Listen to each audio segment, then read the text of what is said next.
Alan'ny zoma voalohan'ny volana aogositra taona 2024 manolotra ny araba omba ampiraritso tompoko lasy tompoko vavy ary manasa antsika rehetra ihany koa anaraka ny fampalalam-baovao hatramin'ny farany miarabanao ihany koa Eliza Herman. Miarabanao mikarandrim-bolaza miaraba antsika agnabava koa magnaraka anay atao agnatin'ny fampalalam-baovao eto amin'ny TV Plus Madagascar.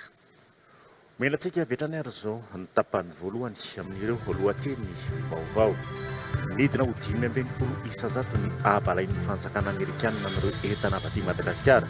Miditra ny amin'izy ireo afa-tsy amin'ny santionany entana vitsy manomboka ny 7 aogositra 2024 izao.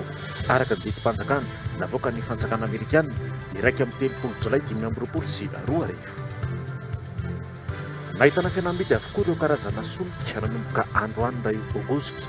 200 ariary avy isaky ny litatra ny gazoal sy ny lasantsy raha toka 70 ariary isaky ny litatra io fihenam-bidy io ho an'ny solitany. Mankalaza ny fahavalo amby 70 taona ny tafika Armée Populaire de Libération APL sy ny fahavalopolo taona nandreseny ny fanafiana japonais sy ny ady amin'ny fasisma maneran-tany ny Repoblika etim-bahoaka ny Chine androany voalohan'ny volana aogositra. Tsy misy olana ny fizotry ny fitsarana ny fanadinana baccalauréat raha nambaran'ny filohan'ny Université n'Antananarivo androany tombanana ivoaka ny fa 1 na 2 aogositra ho avy izao ny valim-panadinana baccalauréat eto Antananarivo raha nambaran'ny filohan'ny Université hatrany. Avy hatrany dia hiditra amin'ny antsipirim-baovao ary isika nidina ho 520 isanjato ny abalain'ny fanjakana Amerikanina amin'ireo entana vitsy Madagasikara miditra any amin'izy ireo afa-tsy amin'ny santionany entana vitsy manomboka ny 7 aogositra 2024 izao araka ny didim-panjakana navoaka ny fanjakana Amerikanina ny 30 Jolay 2024. 720 isanjato izany tany aba izany raha ny fanapahana navoakan'ny Trump filoha Amerikanina ny volana aprily noho izao nasiana fantsiana izao. Vokatry ny fampiresana nataon'ny fanjakana malagasy tamin'ny solotenan'ny varotra Amerikanina tao anatin'ny fanarahana antsoina hoe Prosperity Deal no nisitrany Madagasikara izao fantsiana ny tany aba izao. Hoy ny ministeran'ny raharaham-bahiny malagasy firenena maro ihany koa no sitraka izany fantsiana ny tany aba izany akoatra ny Madagasikara. Fitiavana Doni Ivrasato. Ny fiandrasana ela navoaka ny fanjakana omaly 30 Jolay 2024 ny tany aba tsy maintsy ampiarina amin'ireo entana malagasy ahondrana ao États-Unis. Midina 520 isanjato izany taha izany izay antsoina hoe tarif réciproque ho an'ny Madagasikara manokana raha toka 720 isanjato izany ny volana aprily 2024 lasa teo. Hiatravetrany ny aba manomboka ny 7 aogositra izao araka ny didim-panjakana navoaka ny Donald Trump filoha Amerikanina. Nidangana dia nidangana ity aba ity ny volana aprily ka miteraka fanahina avetrany ho an'ny mpandraraha malagasy manondrana entana any États-Unis hoy izy ireo. Nahazo fantsiana aba nefa i Madagasikara ka vokatry ny fifampiresana nataon'ny fanjakana malagasy tamin'ny solotenan'ny varotra Amerikanina tao anatin'ny fifanarahana antsoina hoe Prosperity Deal no nisitrahany Madagasikara izao fantsiana ny tany aba izao ho ny ministeran raharaham-bahiny malagasy. Tsy aivina fa niroso avetrany tamin'ny fanatanterahana fivoriana stratejika ny gouvernemanta malagasy raha vao nivoaka ny fanapahan-kevitra ny volana aprily lasa teo. Fivoriana ny kaondo namaritana ny mety ho fiantraikan'ny ny fanapahan-kevitra amin'ny toe-karena malagasy. Niroso avetrany tamin'ny fanatanterahana ireo dinga na ahafahana mahazo fanazavana momba ny fanapahan-kevitra tamin'ny masovo Amerikanina eto amintsika ihany koa ny fanjakana malagasy sy ny fijerena ny mety ahazona manitsy ny tany aba ary izao tonga amin'ny fantsiana 520 isanjato izao. Firenena maro ihany koa no misitraka izany fantsiana ny tany aba izany ankoatran'ny Madagasikara. Anisan'izany ohatra i Lesotho sy Maurice. Raha 50 isanjato ny aba ho an'i Lesotho tamin'ny voalohany dia nidina ho 520 isanjato izany manomboka izao.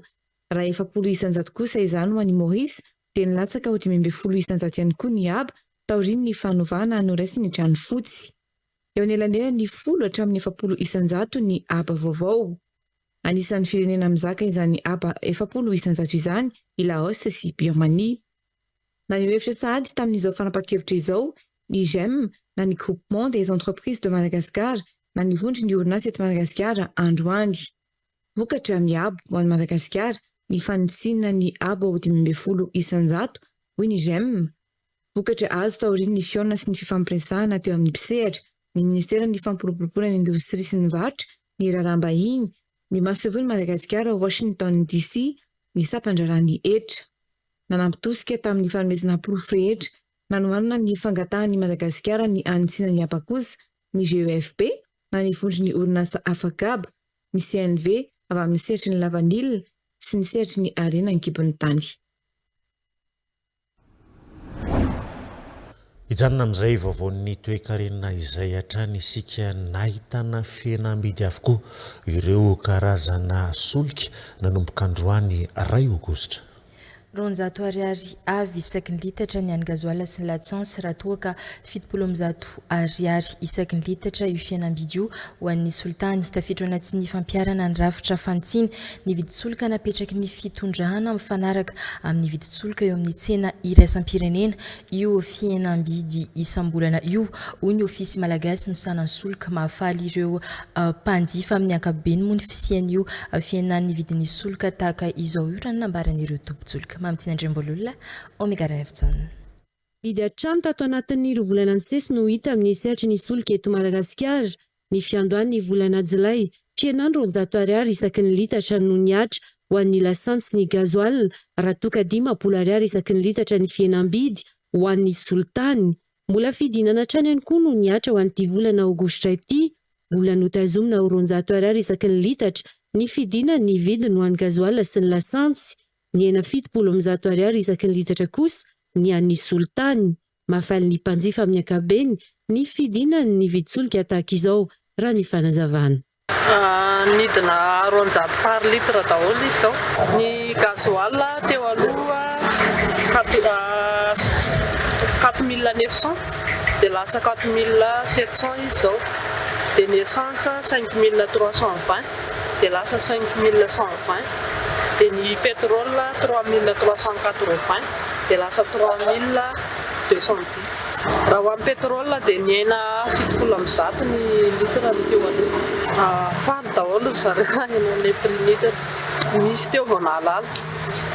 Efa ka misy izy vao nahalala ny fividanan'ny olona lasantsy izany ilay teo aloha ihany. Fa faly fotsiny izy mitombo ilay litre azo fakany teo aloha. Tsy sahirana izy fa mitiny arozy izy aloha tsara fa aloha hidina foana.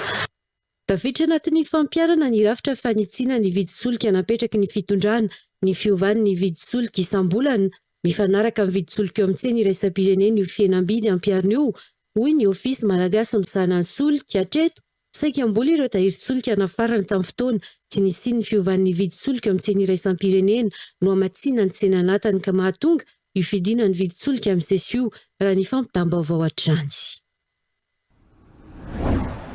Makasika ny fifandraisantsika amin'ny any ivelany kosa mankalaza ny 7 taona ny tafika sinoa Armée Populaire de Libération APL sy ny 70 taona nandresen'ny fanafiana japonais sy ny ady amin'ny fasisma maneran-tany ny Repoblika Etim-bahoaka ny Chine androan'ny 2 Aogositra 2020 sy 2020 ny APL izay nitolona ho an'ny fahaleovan-tena fanafahana ary ny tombontsoan'ny vahoaka sy fandriam-pahalemana maneran-tany fotoana nampahafantarana ny hatsaran'ny fiarah-miasa aratafika eo amin'ny Repoblika Etim-bahoaka ny Chine sy Madagasikara no amafisin'ny Repoblika Etim-bahoaka ny Chine androany ihany koa ny 70 taona nandresen'ny mpanamboatra japonais sy ny fasisma nandritry ny ady lehibe Njakandriamahery Eric Ranefsan. Hatramin'ny zoroa ny taona 1730 teo ambany fiahin'ny antoko komunista sinoa ny tafika sinoa dia tsy nitsahatra nitolona ho an'ny fahaleovan-tena, fanafahana ary ny tombontsoan'ny vahoaka sy ny fandriam-pahalemana maneran-tany. Nahitana taratra izany ny fandraisan'ny Chine anjara mavitrika amin'ny fampandriana fahalemana mahatratra 5 alina isa ireo miaramila sinoa nandray anjara tamin'ny hetsika fampandrian-tany tato anatin'ny 530 taona. I Chine no mitana laharana voalohany amin'ireo firenena mikambana eo anivon'ny Conseil de sécurité amin'ny fandefasana miaramila ao anatin'ny casque bleu ankehitriny. Miisa 710 ireo miaramila sinoa mandray anjara amin'ny fampandrihan-tany miisa 7 tanterain'ny firenena mikambana. Pavitriana maneho ny fahavononan'ny Chine mandray anjara amin'ny fametrahana fandriam-pahalemana maneran-tany. Ny fotoanandroany izay nahafahan'ny Chine nanao tombana ny hatsaran'ny fiara-miasa ara-tafika amin'ny Madagascar. Ces dernières années, la coopération entre l'APL et les forces armées malgaches a porté ses fruits avec des progrès comptants dans le domaine des échanges des personnes militaires, de la formation des officiers, de l'assistance matérielle. La visite du navire orbital Arc de la Paix à Diego et le défilé militaire de l'APL à la cérémonie de l'indépendance malgache sont devenus des modèles de coopération internationale. Fanomarin'ny Repoblika Etim-bahoakan'i Chine androany ihany koa ny 20 taona nandresen'ny manam-boninahitra japonais sy ny fasisma nandritra ny ady lehibe. Nahafahan'ny Chine naneho ny tanjany ara-tafika sy ny fahasarotam-piarony amin'ny fiarovana ny sisin-taniny sy ny fiandrianam-pirenena.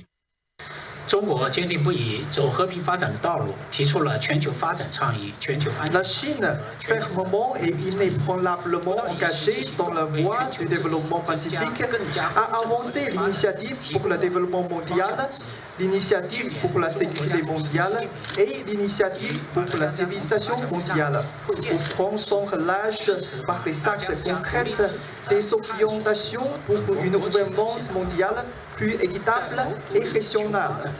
L'année dernière, lors de sa rencontre avec le président Ange Rasuel, le président chinois Xi Jinping a exprimé son soutien à Madagascar dans sa recherche en dos d'indépendance d'une voie de développement adaptée à ses réalités nationales. Ny karakara lanonana fankalazana ny 20 taona ny tafika sinoa Armée populaire de libération APL sy ny 20 taona nandresen'ny mpanamboninahitra japonais sy ny ady amin'ny fasisma maneran-tany ny mahasoivon'ny Chine eto Madagasikara androany 2 Aogositra 2024. Fa vaovao mikasika ny fampitsarana voka noho ny antony ara-medikaly kosa mbola mijoro ny fiarahamonim-pirenena amin'ny ady sisika atao amin'ny fankatoavana ny tolo-dalàna momba ny fampitsarana voka noho ny antony ara-medikaly raha ny fanamafisan'ny hetsika ho an'ny vehivavy ny finakanga. Solombavamboaka araka amin'ny folo no vonina ikandoa anjinika momba ity tolo-dalàna ity eny amin'ny anteny miram-pirenena mbola miziriziry amin'ny fanapahan-keviny kosa hatramin'izao ny minitry ny fitsarana amin'ny tsy fankatoavana ny fampitsarana voka noho ny antony ara-pinoana ary mbola nanamafizany ny tenany nandritra ny filan-kevitra momba ny zondolombelona tany Genève ny fiandohan'ny volana Jolay lasa teo na dia eo ny hevitry ny fanjakana tsy maintsy miady ho an'ny zony vehivavy sy ny zony mpitsabo izay voakasika mivantana ihany koa ny fiarahamonim-pirenena raha nambara ny hetsika ho an'ny vehivavy ny finakanga. Fanadiadiana eo amin'ny sariny Eric Ranefson. Lamizana tsy misy tony eo anivon'ny anteny miram-pirenena ilay tolo-dalàna mahakasika ny fankatoavana ny fampitsarana voka noho ny antony ara-medikaly na interruption thérapeutique de grossesse izay natolotra ny solombavamboaka teo aloha Mazgola Mali mbola miziriziry amin'ny fanapahan-keviny ny minitra ny fitsarana amin'ny tsy fankatoavana ity tolo-dalàna ity noho ny antony ara-pinoana sy amin'ny mampifanohitra izany amin'ny soatoavana malagasy mitsangana hatrany ny fiarahamonim-pirenena momba ity raharaha ity ary mbola miady ho an'ny zon'ny vehivavy sy ny zon'ny mpitsabo izay voakasika mivantana. Aman'alina manodidina ny 2007 ireo vehivavy manao fampitsarana voka amin'ny endriny rehetra isan-taona raha ny antotanisa avy eo anivon'ny ministera ny fahasalamam-bahoaka ary misy ireo mamony aina isan'andro vokatra ny fampitsarana voka tsy voaaro. Teo ary izay fametrahan'ny ministry ny justice hoe mbola tsy ekeny Madagasikara ny fampitsarana vokatra noho ny antony ara-pivavahana sy noho ny antony ara-kolotsaina dia irinay mafia nahoana ny ifandinihana. Izahay mihina fa na ny zavatra misy eto Madagasikara dia tokony horesahana ny zavatra ohatran'ireny. Avero kely ohatra fa ny voaka atsosokoditra dia 5 isanjaton'ny voa misy eto Madagasikara sirako zao tontolo zao. Ny voaka tsosokoditra dia tsisy hoe miracle fa tsy maintsy ilaina an'ilay fampitsarana voaka no ny antony ara-medikaly. Aman'aly ny vehivavy maty. Roa taona sy tapany izay tsika niodina.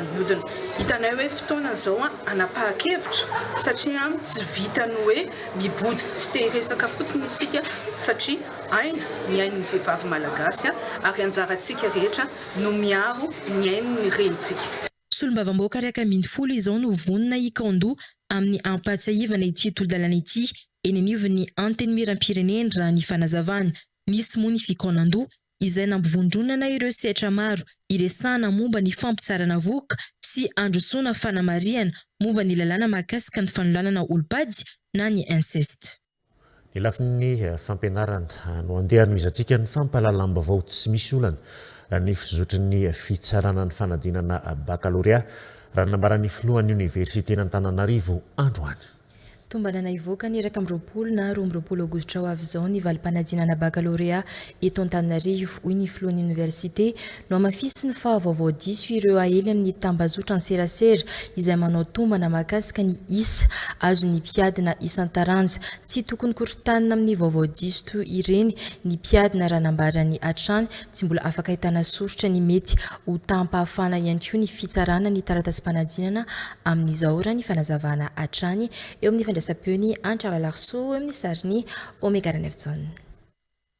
Mbola anatin'ny fitsarana ny taratasy ny mpiadina ny mpisara ny fanadinana baccalauréat ho an'ny faritany n'Antananarivo amin'izao fotoana izao hoy ny filohan'ny université. Mizotra araka ny tokony ho izy ary tsy ahitana olana ny fikirakirana rehetra ireo taratasy-panadinana.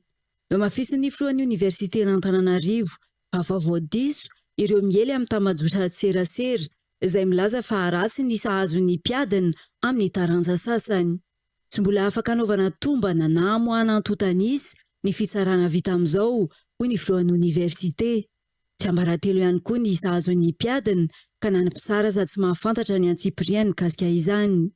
Tsy tokony ho voizina ihany koa ny vaovao diso fa voamaika mampikorotana ny sain'ny mpiadina amin'izao anatin'ny fialan-tsasatra izao raha ny fanamafisan'ny filohan'ny université. Nambarany ity farany fatombanina ivoaka ny 20 na 20 aogositra ho avy izao ny voka-panadinana baccalauréat ho an'ny faritany n'Antananarivo. Fikarakarana baka dia mizotra tsara amin'ny mpilaminana, mandeha tsara amin'ny fitsarana, mandeha tsara amin'ny traitement rehetrarehetra ary vinavinaina tokony voaka manodidina ny 20 na 20 volana aogositra raha tsy misy sambo. Hatreto aloha tsy misy ny sambo. Tsisy olana ampitsara, lamina tsara, tony tsara ny saiko ary tsara dia voalohany anjara tokony ho azony mifanaraka ny amin'ny fitsarana vita ny asa.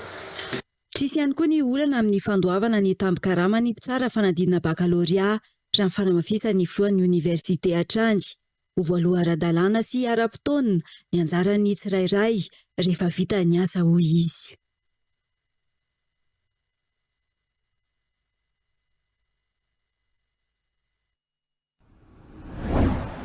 Ireo vaovao nisongady natao anaty tambazotra tserasera Facebook tamin'ity androany ity ary no andeha arahintsika izao anatin'ny resabe.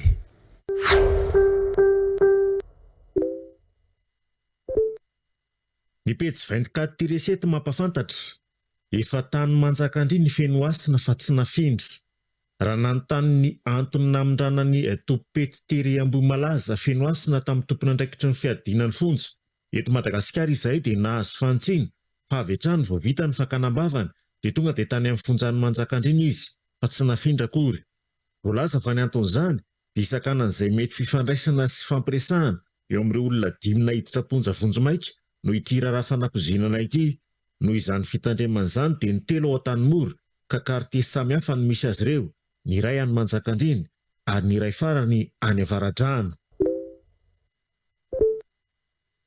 Ny PSTV Plus Info mampafantatra OMS Madagasikara tsy misy iraka manokana nalefa hitsirika trangana botulisme avy amin'ny sampandrarany firenena mikambana momba ny fahasalamana tonga eto Madagasikara amin'izao.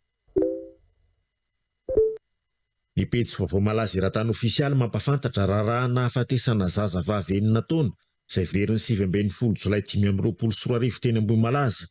Vehivavy miisa 2 no voasambotra ho isan'ny tompon'antoka tamin'ny alatsaza. Fa ny lalana ary famonoana ity zazavavy kely ity. Mbola karohina kosa ny lehilahy iray antsoina hoe Sambilay Olivier na Raoly sy ny sakaizany antsoina hoe Sylvia, voaroroy nandray anjara mivantana tamin'ny fangalarana fa ny lanana famonoana io zazavavy io. Ny pejy gazetiko mampahafantatra nandalo teo anatrehan'ny mpitsaram-panao famotorana ny mpitarika ny Antokotrikafa, Eli Arabe vahiny sy ireo olona voasambotra niaraka taminy. Namoaka didy ny fampanoavana ary nametraka io mpanao politika avy amin'ny antoko-panohitra io ho eo ambany fanaraha-mason'ny fitsarana, ary fantatra nandritra izany fa amin'ny 12 Aogositra ho avy izao no hiakatra fitsarana izy ireo. Ny pejy ity tanindrazana mampafantatra Tom Cruise 13 taona sy Ana de Armas 17 taona azon'ny paparazi sary ny fampitantana, toa hoe mifankaty, toa hoe miaraka ono. Dia efa resaka re izao ny an'ny mpitazana hoe olona tokony zana ve ny olona irahany e? Tena papasosy e? Ny fantatra aloha dia samy mpilalao sarimihetsika ary zareo. Tombanana hoe $100,000 ny fananan'ny Tom Cruise, sokajiana ho isan'ireo mpilalao sarimihetsika manan-karena indrindra sy manana ny maha-izy azy izy ao Hollywood.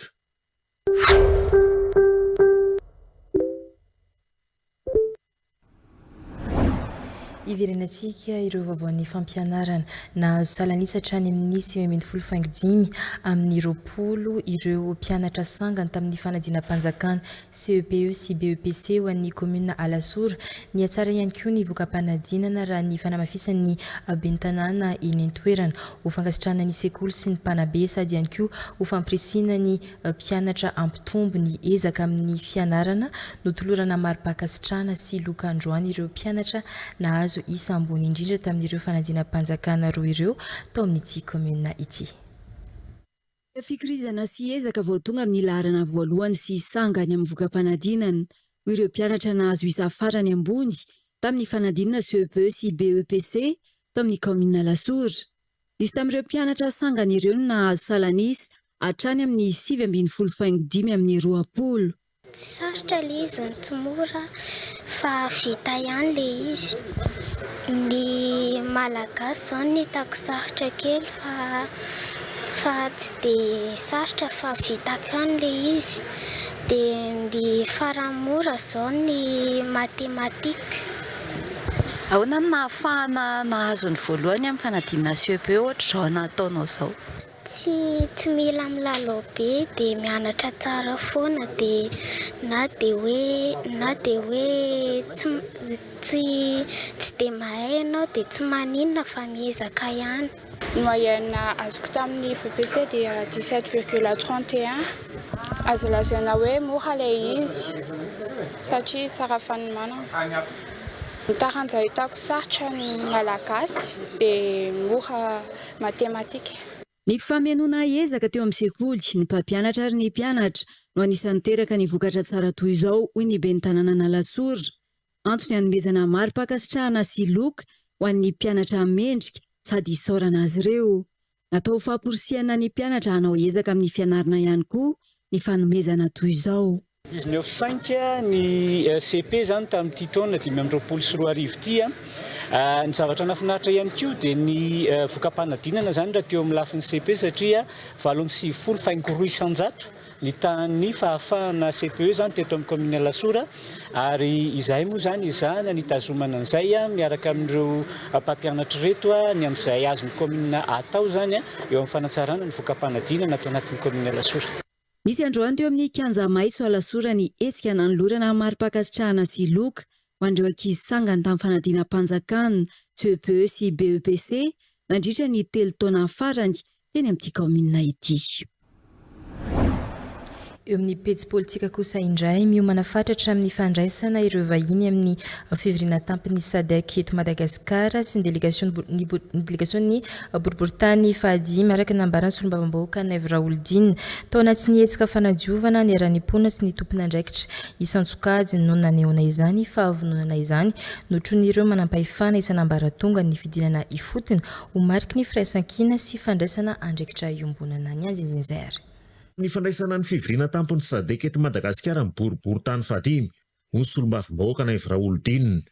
Natao tao anatin'ny hetsika fanadiovana ny rahan'ny mponina sy ireo tompon'andraikitra ny fanamafisana ny fahadiovana sy ny fanentanana. Nandray anjara tamin'ny fidinana ifotony solombavim-bahoaka sy ireo manam-pahefana eo an-toerana, anisan'izany lehiben'ny distrika sy ireo sefy fokotany avy amin'ny fokotany 720. Efa natanteraka moa ny andainy Sadeka ka izay dia fokotany fatiny. Marihana moa fa ireo sefy fokotany rehetra ny delegeny fokotany tsy sisa dia efa manao fanadiovana foana izay isanandro. Aminay iainana fanadiovana fa saingy efa misy zavatra ohatr'izao ohatra tamin'ny COI ny fatoravana vahiny dia misy foana fanadiovana manokana. Isaorana daholo ny tany amin'ny sektora, isaorana ministera samihafa izay nandray anjara mikasika an'izany. Za dia manentana tsara izay hoe fanangela mavady samy manadio ny talifa. Izany hoe izay talifinao dia tianao. Ka tsika tsara ohatran'ilay atoko politika maloto fa efa ny ampakotura ny taonina lefeny amin'ny lapa. Za mameo tolomaty district ny fokotany ny sefokotany raitsy ny fepetra amin'ireny olona manao politika makamakafa ka mandoto tanàna ireny fa mila madio ny tanàna. Vonona tanteraka izay ary efa madio daholo hatrany elakelan-trano any amin'ny fandraisana vahiny ary mariako fa tsy androany any io na rapitso any fa mandritry ny ainana. Ny fahadiovana mantsy ohatran'olombelona ihany. Sasy anao maraina, mandro anao maraina, atoandro anao mety maloto dia miverina mandro indray. Fa tsy hoe fa sasa tamin'ny maraina dia vary afaka revolana indray vao andro. Dia mbola manamafy any misy mpanao politika maloto izay makafako any avakoko io dia atsipony eny amin'ny lapa, atsipony ety andraitsana ireo pepeta fa misy lalàna eo. Vaovao mikasika ny fananantany kosa mbola hotohizina sy amafisina ny fizarana ny karatany sy ny titra faobe manderana ny Madagasikara ho ny tatitry ny tale jeneraly ny fananantany androany nandritry ny hetsika avavarana misokatra ho an'ny fananantany teny anosy hatramin'izao. Efa tafakatra 8 hetsy ireo titra voazara ary enetsy sy ray tapitrisa kosa ireo karatany voazara manderana ny nosy sy mitotika amin'ny aitao arakajy mirindra ny sampandraran'ny fananantany amin'izao fotoana izao mba ho fanomezana fahafaham-po ny olom-pirenena amin'ny fangatahana taratasy sy samihafa. Fitiavana Dony, Ivrasata. Toromarika avy amin'ny filohan-drajoela ny amerenana ny tany malagasy ho an'ny vahoaka malagasy. Manome toromarika manokana ny ministera ny fitsinjaram-pahefana sy ny fanazarina ny tany izy ny anafainganana sy anamorana ny fisitrahan'ny vahoaka malagasy tany ara-dalàna. Anisan'ny lohalarina amin'izany ny tany fambolena satria 20 isanjato ny vahoaka malagasy dia tantsaha avokoa. Itombotsaina sy afaka mifantoka amin'ny fivelomany ny tantsaha iray manana tany ara-dalàna. Vina filoham-pirenena dia voalohany ny famerenana ny tany malagasy. Ao anatin'izay ny fanaovana karatany sy titra faobe. Manerana Madagasikara zao hatramin'ny androany dia titra eo amin'ny 800,000 latsaka kely eo no voazara manerana Madagasikara. Ny karatany niarahana tamin'ny mpamatsy volo dia eo amin'ny 1,800,000 eo manerana Madagasikara. Izany rehetra izany dia mbola ho atevenina amin'ity taona 2020 sy arivo ity mba ho entina hatratrarana nylay sécurisation foncière ny Madagasikara iray manontolo. Naverina indray ny hetsika varavarana misokatra ho an'ny fananantany teny anosy hanomezana ireo vaovao rehetra tsara fantatry ny be sy ny maro momba ny tontolo ny fananantany eto Madagasikara. Anisan'ny nasongadina amin'izany ny efa fampiasana ny haitao arakajy mirindra. Ny eto Antananarivo tsy makalavitra tsika fa ireo titra izay efa ao anatin'ny base de données ny sampandrarana fananantany dia à la minute ny fangatahana certificat de gestion juridique sy plan mifanaraka amin'izay tany izay.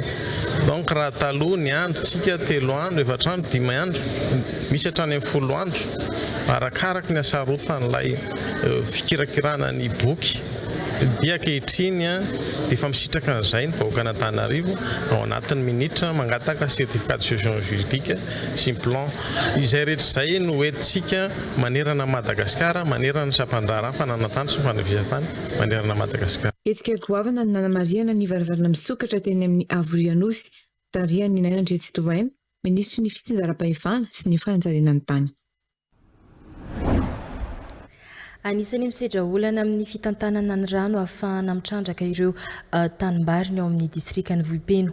Olana ny tsy fampiny ny fodrafitrasa anondrana ireo tanimbary amahana io olan'ny Volvary ao amin'ny distrikany Vohipeno io misy ny tetikasan'ny fitondram-panjakana amin'ny fananganana todrano lehibe any an-toerany. Ny valopolo isanjaton'ny asa fanamboarana no efa vita amin'izao fotoana izao. Mitatra ny anjinjiny Mamitsina Andriambolola sy Omegarany Avitsona. Ampahany kely amin'ny tambary mirehefa hatrany amin'ny 500 hektara ato anatin'ny komuniny Vato, distrikany Vohipeno ihany no afaka ambolena sy trandrano raha ny fanazavana. Zatra ho an'ireo tantsany mahazo rano indrindra ireo somary lavitra noho ny olana ny fodrafitrasa fizarana rano vahaolana ny fametrahana todrano lehibe eto amin'ny komunina Vato efa mandeha ny asa fanamboarana amin'izao fotoana izao. Kelikely sisa satria miresaka fanalana an'ity Batardo ty dia fanantanterahana andreo tremble reto dia fametrahana andreo bloc d'enrochement reo zany génie civil tena mbola tsy vita mihitsiny fa ny akoatr'izay efa mipametaka pompe sy ny resaka tuyauterie ny pompe sy ny tuyauterie rehetrarehetra efa eo Vatomasina.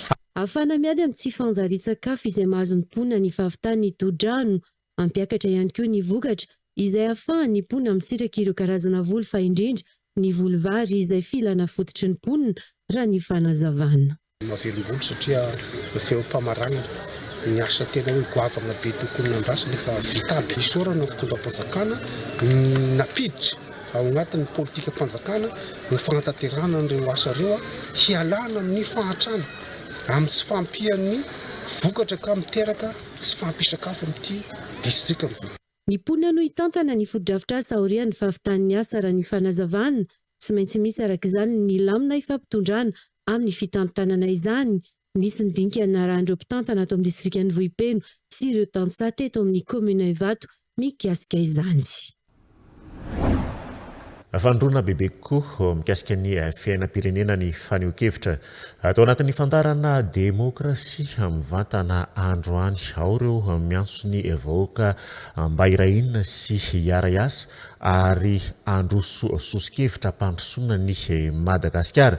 Etsy ankilany izay misy ihany koa ireo milaza fa tokony zaraina amin'ny vahoaka avokoa ny zava-misy rehetra eto amin'ny firenena. Tao kosa ireo milaza fa miasa ary mihain'ny vahoaka ny fitondram-panjakana. Ndeha ho arahintsika ary miaraka amin'ny Radio Plus 100.2 FM. Demokrasia mivantana, fandarana mivantana amin'ny Radio Plus 100.2 FM. Isanandro amin'ny sivy sasany maraina. Ouma modeste va ninusato androany tao anatin'ny faneho-keviny. Mbola marobe ny zavatra tsy araky ny tokony ho izy eto amin'ny firenena. Tokony vahaolana sy tosikevitra nareo sy ny mpanohana sy ny mpanohitra. Betaka zavatra tsy mandeha amin'ny zelony eto amin'ny tany sy ny firenena indrindra ny resaka fandriam-pahalemana. Ny toe-karena tika tsy mandeha araky ny tokony ho izy ny lafin'ny fitantanana. Ny zavatra mampalahelo anefa toko-paneta sy ny mpanohana amin'ny fitondrana le izy dia tena aloha hevitra hoentina mampandroso an'ilay firenena tsy tafiditra ao anatin'izay. Tsy zavatra vanona eto amin'ny firenena. Fasara mba manetana antsika rehetra voaka reto tompoko mba ho vahaolana sosikevitra no aroso fa tsy hoe tika indray no lany andro efanentsika sy fanaratsy satria efa latsaka andavaka tanteraka amin'ny firenena. Demokrasia mivantana. Hoy kosa Madame Malala avetsy amin'ny boriboritany fahatelo. Tokony jerena ihany koa ny lafin'ny fampianarana. Mitaky ny mangarahara manoloana ny zava-misy rehetra eto amin'ny firenena ny vahoaka malagasy. Eo amin'ny resaka fampianarana ho avy ny fidirana. Manahoana ny fandraisana andraikitry ny fanjakana manoloana ny fidiran'ny mpianatra efa mba nisy fanapahan-kevitra masina ve ho raisina. Efa nanepo ny sosikevitra teto hoe amibio le volamena gadaina ao amin'ny banky foibe ao so dia mivabolonga eo indray dia tia popoka fa tsiambaratelo voalo fanady adiny. Izany mantsy ny zava-misy eto amin'ny firenena rehefa misy zavatra mitanga dia tsiambaratelo ireo ny samborona zay le ravaina mpampiasa ny olona anankiroa dia tsiambaratelo indray koa izany fanady adina reny fa vahoaka malagasy zany tsy afaka malala ny inona fa marakely daholo ny zava-misy eto amin'ny firenena fa izany sasa ilay olona ary inona ny fanadihadiana sy ny sazy mety azo azy fa ny vahoaka malagasy foana no mizaka ny teranena amin'izay zavatra ataon'ny mpanao politika sy ny mpitondra mifandingatra amin'izay. Demokrasia mivantana. Miasa ny filoha hita sy tsapy izany ho an'ny faritra loatra mangoro mandroso ny tanàna vita ny lalana hoy Madame Lydia avy any amin'ny distrikina Baravaravola. Ka misy ny filoham-pirenena fa mampandroso dia mbola misy ihany ny tity ary misy ny mikintry tsy mahita ny fampandrosoana. Raha ty aminay amin'ny fotony aty zao dia izay vahoaka aty zao dia mahita fa mandroso ny aty aminay aty ary ny zavatra napetraky ny filoham-pirenena aty aminay aty dia ilay ny vahoaka Nambatondrazaka ilay izy satria fantatray fa mety aminay ilay izy. Ameo pirofo fotony zao lalana Andilamena io na Ampijalolona lalana Andilamena Antanambe io dia fa manamboatra zao zareo fa tsy haiko hoe 60 dia fa 80 eo ngapa vita na 60 eo no vita amin'ny lalana Andilamena ao fa tsy manjovo intsony fa vita plat ilay izy. Dia izany zao dia ilay ny vahoakanay aty Ambatondrazaka zany lalana Andilamena zany. Demokrasia mivantana. Fandarana mivantana amin'ny Radio Plus 100.2 FM. Isanandro amin'ny sivy sy sasany maraina. Ndeha hanozantsika ny fampahalalam-baovao ary ireo vaovao tapatapany.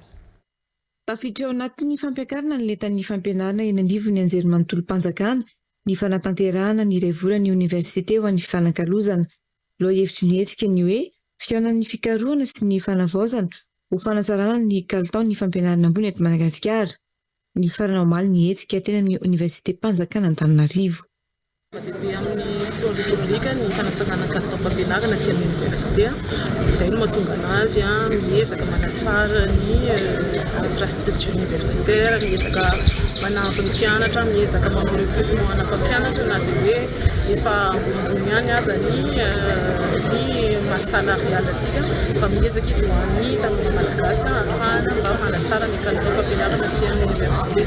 Dia ao anatin'izay indrindra no nikarakarana izao mois des universités amintsika izao fotoana iray zany nandritra ny ray volana ny université rehetrarehetra maneran Madagasikara miezaka nikarakara colloque international tsirairay avy miompana amin'ny amonany atao ahafahantsika manatsara ny kalitao fampianarana eto Madagasikara. Androany moa zany andro famaranana izy io dia androany nanao famotsinana ny université tsirairay an'izay natao tany amin'ny université misy azy avy dia tonga dia voly ny université rehetra dia namarana ministre tamin'ny ofisialy irariana moa ny présidenti amin'ny taona mahindraka. Mbola ambany ny tany fandraisana andraikitry ny vehivavy amin'ny lafiny politika eto Madagasikara raha ny fanazavana raha ho an'ny fifidianana ben'ny tanàna farany teo zara raha natratra 520 isanjato ny tany firotsahan'ireo vehivavy ho kandida. Mbola ambany ihany koa amin'ny ankabeny tany ireo vehivavy mitana toerana mpanapa-kevitra eto Madagasikara. Anisany voasikajo mbola sakana ho an'ny vehivavy amin'ny fandraisana andraikitra politika ny tsy fahampiana ara-panabeazana, ny tsy fananana traikefa mifanaraka amin'ireo takiny toerana politika fa indrindra ny olana eo amin'ny rafitra ara-piarahamonina. Anisany efa ezaka lehibe atao amin'izao araka izany ny famolavolana lalàna mikasika ny fizakantena ny vehivavy izay efa napetraka eo amin'ny anteny miram-pirenena. Ny fantoka tamin'ny resaka hitarika ataon'ny vehivavy sy ny rariny ara-tsosialy moa ny fankalazana ny andro maneran-tany ho an'ny vehivavy afrikanina izay no tanterahan'ny lamina sy rindra ary fizakantena miorina amin'ny fahasamihafana na ny co-justice. Iainga eny fotony isika hiara-mientana ho amin'ny fitovian-jo ho amin'ny fisitrahan'ny vehivavy ireo zony rehetra sy ho fanatsarana ny fari-piainan'ny vehivavy. Eo amin'ny lafiny fanatanjahantena ho tanterahana ny 12 sy ny 12 oktobra ho avy izao ny marathon international de Tana andian'ny faharoapolo. Isy karazany telo ny fifaninanana amin'izao andian'ny faharoapolo izao ahitana ny marathon international mirefy ahitana ny marathon international mirefy 240 faingo 570 kilometatra natokana ho an'ireo mpiazakazaka matianina manana karapilalovana avy amin'ny fédération malagasy sy ny atletisme ny azakazaka lafole ekolo 10 kilometatra natokana ho an'ny rehetra ary ny marathon sa 2 kilometatra natokana ho an'ny ekizy eo anelanelan'ny 5 hatramin'ny 12 taona. Mitatitra ny vaovao ny sariny Arfidy Rakotomanalina. Rehefa niatona andritry ny taona iverina indray ny azakazaka lavitrezaka marathon international de Tana amin'ity taona 2022 ity ho tanterahana ny 12 sy ny 12 oktobra ho avy zao ny marathon international de Tana andian'ny faharoa. Marathon international de Tana izy io ary fanindran-dalana amin'io zany ny championnat de Madagascar ny marathon iarahana ny FMA. Amin'ny marathon international zay moa zany dia misy ireo vahiny izay nasaina ho avy hanatanteraka ny marathon eto Madagasikara. Efa nisy moa ny firesahana zany ny championnat d'Afrique junior teo izay nanan'ny Madagasikara solitena tany Afrika tany Nigeria. Efa nisy mifampiresahana tamin'ireo président na fédération any Afrika mahakasika an'ilay marathon international. Izy karazany telo ny fifananana amin'izao andehan'ny faharoapolo zao ahitana ny marathon international mirefy 2,570 kilometatra natokana ho an'ireo mpiazakazaka matianina manana karapilalovana avy amin'ny fédérationna malagasy ny atletisme. Ny azakazaka lafole ekolo 10 kilometatra natokana ho an'ny rehetra ary ny maratonsa 2 kilometatra natokana ho an'ny ankizy eo anelanelany 5 hatramin'ny 12 taona. Vaksina amin'ny resaka ekologia zany ny ampiavaka an'ity 20e édition ity dia akoatrin'ny fanatanjahan-tenan'ilay marathon moa zany dia isy novelabelarina ao anatin'ilay événement ihany koa zany ny resaka fiarovana ny tontolo iainana izay ho hazavain'ny détail rehetrarehetra mikasika manodidina ny événement zany ho hazavain'ny zareo aby zany. Akoatra ny amboara maro avy amin'ireo mpiara-miombona antoka ho zaraina isy ihany koa ny vola ho atolotra ho an'ireo telo voalohany ka ho an'ny marathon international amin'irefy 270 faingo 570 kilometatra, telo tapitrisa ariary ho an'ny voalohany, roa tapitrisa ariary ho an'ny faharoa ary 10 metry sy 1 tapitrisa ariary ho an'ny fahatelo.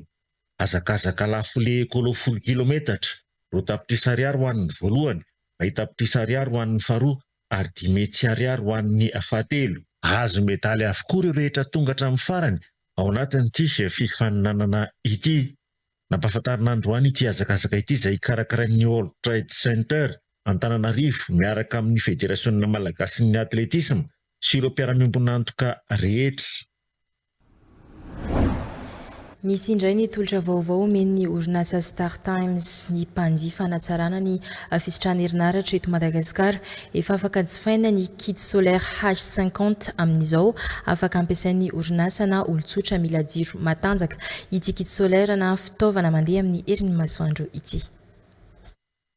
Jerentsika momba ny produit vaovao amin'ity volana ity dia ny kit solaire H50. Ny H50 dia avy amin'ny EES, stockage d'énergie solaire et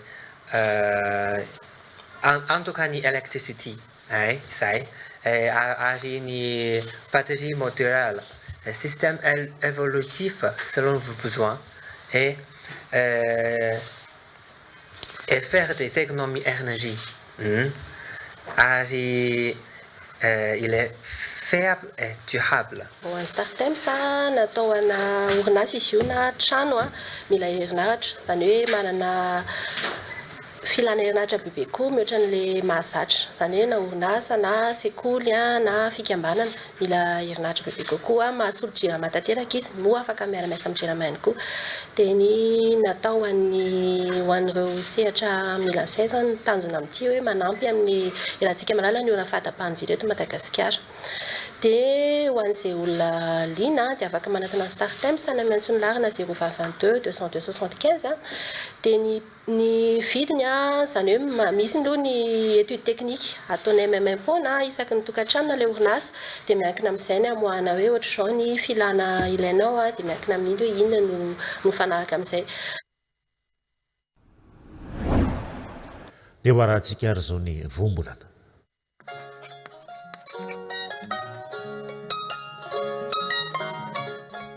Ny voambolana izarana milaza sy mampiasa amin'ity andro an'ity manombika. Ny hoe manombika dia azo avy amin'ny fototeny hoe ombika. Ny dikany dia hoe fanangonana sombitsombiny na potipotiny amin'ny vataben-javatra iray, saingy amin'ny endriny tsy dia tsara na koa fanararotana kely no ampiasaina ilay voambolana. Amin'ny teny frantsay, ny andikana azy dia hoe ramasser des miettes na koa hoe amasser des petits morceaux.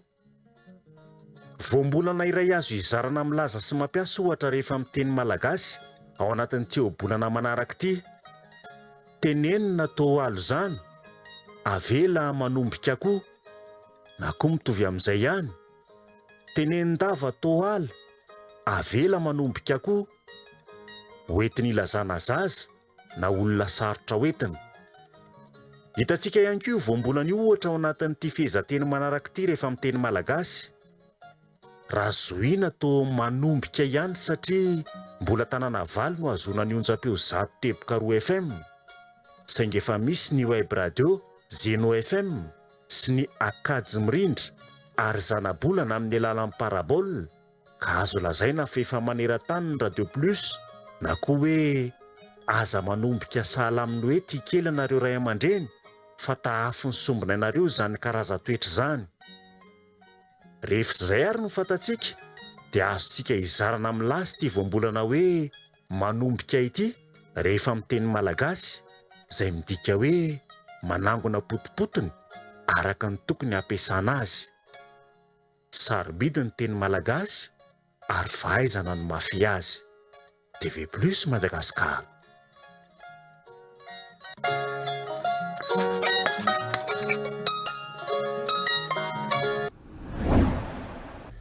Dia ho arahantsika ary zao ny eo ara hoe Marcadelium Chandarana no vaolana sady tsy lany fotoana ary tsy misahirana ianao amin'ny kalitao tsara dia tsara sy amin'ny vidiny rano. Berry, votre meilleure compagnie, distribué par Chandarana et compagnie. Siny bijouterie ravaka mividy volamena, manao ny asa rehetra momba ny volamena sy volafotsy. Magasin Nouveauté Béorique Box 3 Antanarena ambany pharmacie Pergola. Siny Orange, eo anilanao. N'olitra ao anao. Moteur, action. Ahoana izy avidy? Tsy haiko izay safidin'ny ankizina moko. Iza tonga dia misafidindry amin'ireo rehetrarehetra ireo iza antindry iza tonga dia mety amindry tsy fifalipondry mihitsy a. Tsisy aza mieritreritra ninina hoe anatsika misy vola iza antindry. Tia manity lesiny tiako a, sady ito mahafatifaty kely. Lokola rose zao io dia tiako be. Ty? Ye. Iny azo lokona rose tsara mihitsy io, asaiko somary asiana kasika.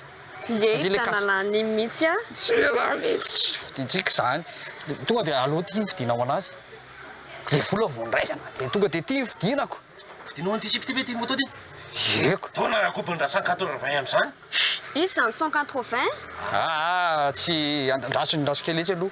Indrindraso etsy fa fiditsika io. Iny ary ty efa hoe tsy mitenteny azany rehefa ty fa akobony sepa kely izy fa ianao koa zany tsy azoko mihitsy. Zany dabadabana 180 io dia ahoana raha fantatro zany. Tena mamarina mafy sady ty pitsana kely nge tena teo io totonana 180 indra mito dia mipotsaka hatramin'izany. Tsy tena zany fa zaresana zany izy fa hoaina be. Tena mamarina tena misy tsy fitananareo moto ve dia sipa kely fitananareo moto. Ka io tsy maintsy io voazaka zao dia vola ty dia tonga dia vidiny io 13 millions vidiny io. 180 ngeka be fo be. Dia manino? Be fo be raha 180. Eny zany no manao. No faty any io zanak'olona io. Fony fotsiny 35 kilos. Fony fotsiny. Zaytretanareo amin'ny trano. Zany mijerany ny zanak'olona io tsy sakatoza. Sady efa milamina nga fidiran'ny mpianatra. Hoay, nga efa kaiky fidiran'ny mpianatra? Efa amin'ny odry. Vola tsy nahazo fitaovana nga efa nanao inscription sakinina ny fanjakana zany hoe gratuit. Vola zao misy dia tsy vidina le moto fa mba hanatsovana ny any an-trano aloha le vola ato aloha dia zay vao vidina. Ny ampelantanana tsy ampy dia sipa kely le tanana moto. Ka io lesy minday io ve lesy voazaka zao dia manana tsy aloha mba dia fa fitanana izy fa mba manaraka ianao vao vidy fa omany aloha le fidiran'ny mpianatra dia teneny izy tsy andro any ty vidina. Aloha ny inscription dia ny inscription sy ny tariny any dia amin'ny herintaona indray nanga zava efa fanjakana efa miantoka lesy fa aloha ty vidina antisipy ty ho mba ty vidina rehefa hoe miditra mpianatra matindra 180 ho io. Ay moa hiditra marina mpianatra. sady nijirojirona ary mbola tsy vorody sady tonga dia le 13 millions mihitsy ny aty le karamatio kasika aloha vidina ho anazy dia mety atao hoe fa hoavina piso aloha tandri ty zany tsara be fiditsiko fahitany piso miandry kely aloha piso ohatra hoe septembre fa daholo atsika hijery kasika tonga dia kasika avidina dia amin'izay anaovana fotsiny le kasika dia rehefa mampiaraka tsika tsikobony mihitsy hoe enao io fa tonga dia ao anaty kasika anao raikitra aloha lesy kasika aloha vidina dia ty fiditsika ty amin'ny herinandro na amin'ny septembre do ividy kasika mahita 180 aza menao zany aza venao zany ty ava hoe tsy miteny azany 180 ady tany tobe loatra amin'ny fandanina mahasoa alovany mahafinaritra coupé dans la boîte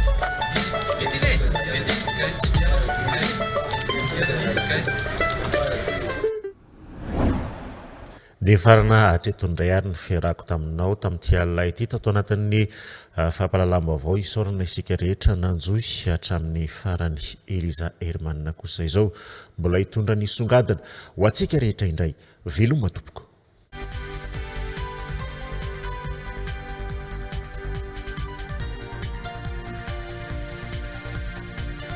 Eo amin'ny lafim-baovao sosialy mitombo isa-taona ireo tanora sahirana eto Antananarivo hoy ny fikambanana tsy miankina iray misehatra amin'ny fanarenana ireo ankohonana sahirana ahitana taratra ny fahasahiranam-ponina izany ka ny tsy ahafahan'izy ireo manaona ireo tanora amita ny fianarana hiofana arak'asa amerenana ireo tanora sy antohana ny fananan'izy ireo asa mendrika arak'izany dia misy ny tetikasa miompana amin'ny fanofanana arak'asa ireo tanora sahirana eto Antananarivo tanteran'ity fikambanana tsy miankina ity manodidina ny 20 isan-taona ireo tanora no misitraka fiofanana amin'ny seha-piariana miisa 9 izay voasokajy ho mbola malalaka ny tsinany asa raha ny fanazavana eo amin'ny fandraisam-peo Mamitsinah Andriambololona eo amin'ny sariny Omega 9 Zone.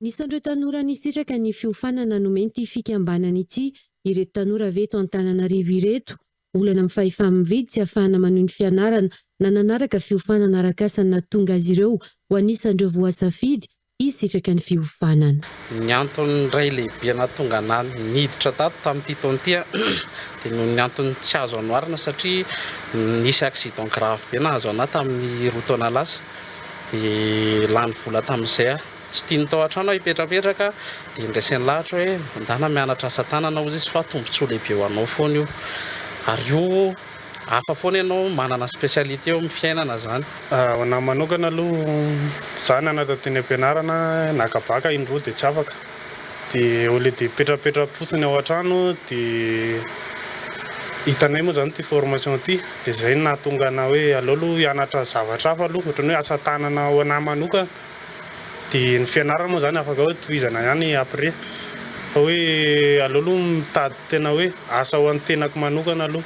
Misy valo ireo sehatra nofanana ireo tanora saingy miompana amin'ireo asa ampiasana tanana ny fiofanana atolotra azy ireo anisan'izany ny zaitra ny asa hazo ny fandinana tandroka ny petaka fena ihany koa ny rary anisan'ireo sehatra mbola malalaka sy mora ahitana asa avokoa ireo fiofanana omena sy safidian'ny tanora.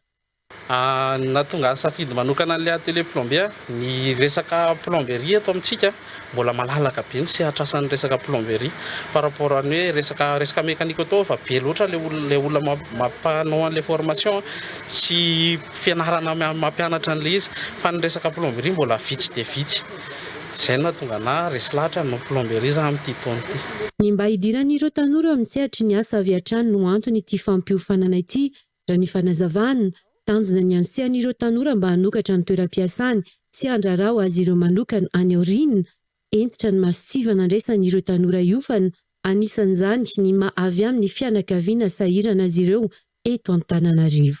Ye mitombo mazava loatra fa mibetsaka ny sahirana tazana eny an-dalana eny ary maro ny tehiditra ny antony dia hoe gratuit le fiofanana zay mahatonga anay somary sarotiny amin'le hoe siva natao tena mijery fotony mihitsy zay hoe sahirana tokoa ve le olona sa hoe mody sahirana dia zay mahatonga anay tena tsapanay hoe betsaka ny milan'le izy ary isa-taona mitombo foana ny tanora sahirana.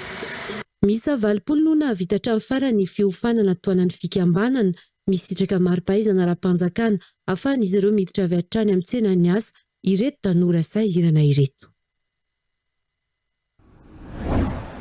Fa misy vaovao nivoaka izao hariva izao avy any Etazonia vao fantatra fa hiakatra 7,700 ny baleine amerikana amin'ny entana ondrana any aminy dia nifanesy ny fandresean-dahatra nataon'ny fanjakana malagasy hoy ny masovo malagasy any Etazonia Lantsorakoto Malala ary azahoana izay vokatra 2,10 isanjato izao io amin'ny 7 aogositra no hiatra ity aba ity araka nefa napafantara na teny am-piandohana nanamarika ny masovo malagasy fa mbola mitohy ihany koa ny fandresean-dahatra amin'ny fitohizan'ny AGOA hoaraintsika ny Antsiprieny.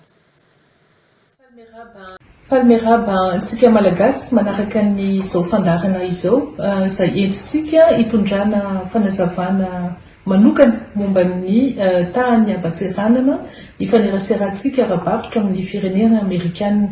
Fantatsika tokoa fa omaly 13 Jolay no nivoaka ny lisitry ny firenena rehetrarehetra miaraka amin'ny tahany abatseranana izay fandraisana ara-barotra ka ny firenena malagasy dia fantatsika tamin'ny 2 avrily fa nisy ny tah 7,700 isanjato izay voaray antsika tao anatin'izay ary amin'izao fotoana izao dia tafiditsika hatrany amin'ny 5,000 isanjato izany tahany abatseranana izany.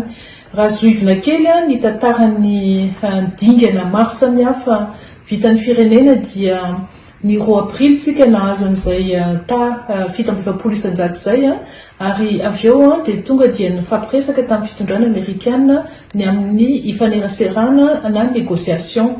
Ny 7 aprily tokoa tokony hiatra izay aba 7,700 isanjato izay nefa nisy ny 70 andro nametrahana ny fifaneraserana sy négociation rehetrarehetra zany napetraka ny firenena amerikana ary isika dia nanaraka tsara ny arifenitra rehetrarehetra misy tao anatin'izay. Ka tsara ny manamarika eto fa nametraka tokoa tsika tamin'ny 4 Jiona 2024 ny antota-taratasy antsoina hoe prosperity deal. Fantatsika fa ny dingana diavin'ny firenena tao anatin'izay dia nametraka an'izany document zany ary nirahana ny asa ny farimbona tamin'ny seha-panjakana ary isorana manokana ihany koa ny sehatra tsy miankina satria niarana indrindra tokoa izany document prosperity deal izany. Ny tiana ambara anatin'izay dia voalohany aloha fisorana filoham-pirenena ny lehiben'ny gouvernement ary mpikambana amin'ny gouvernement sy ny mpiara-miasa dia masoivo satria izay tokoa le dingana lalovantsika amin'izao fotoana izao ao anatin'ny fiovaovan'ny ny sehatra iraisam-pirenena indrindra amin'ny fifanakalozana ara-barotra amin'ny firenena amerikana ka vita tanteraka ny fifaneraserana tamin'izay ary fantatsika fa ny valiny zany dia 5,000 isanjato ny tahany aba izay antra amin'ny firenena malagasy manomboka amin'ny 7 ny volana aogositra. Tsara ihany koa manamarika fa ny firenena dia mbola misitraka ny AGOA eo amin'ny lafiny fanondranana any amin'ny firenena amerikana ary eto dia manamarika fa ny fifaneraseran'ny firenena amin'ny fitondrana amerikana sy ny firenena afrikana misitraka ny AGOA dia mbola mitohy tanteraka ny fijerenany mety ho endrika stratégique vaovao amin'ny fanalavana ny fepitaona ny AGOA na ny mety fanavaozana izany fepitaona izany ihany koa ho tanterina amintsika amin'ny fotoana mampiety azy ny andinindininy momba ny firosoana amin'ny AGOA. Eto am-pamaranana dia tsara ny manamarika fa amin'ny 7 aogositra ny daty hiaran'izay tah 5,000 isanjato ny abatseranana entintsika manondrana ny entana any amin'ny firenena amerikana izay ary alohan'izay fotoana izay dia ho azontsika avy amin'ny faditseranana amerikana ihany koa ny andinindininy ny eo amin'ny fampiarana izany tah vaovao 5,000 isanjato azontsika firenena malagasy izany. Izay magnakatogny fampalalam-baovao tamin'ity hariva ty tompolahy tompoko vavy ankasitragnanareo sy nisaraky taminay hatramin'ny farany. Veloma tompoko.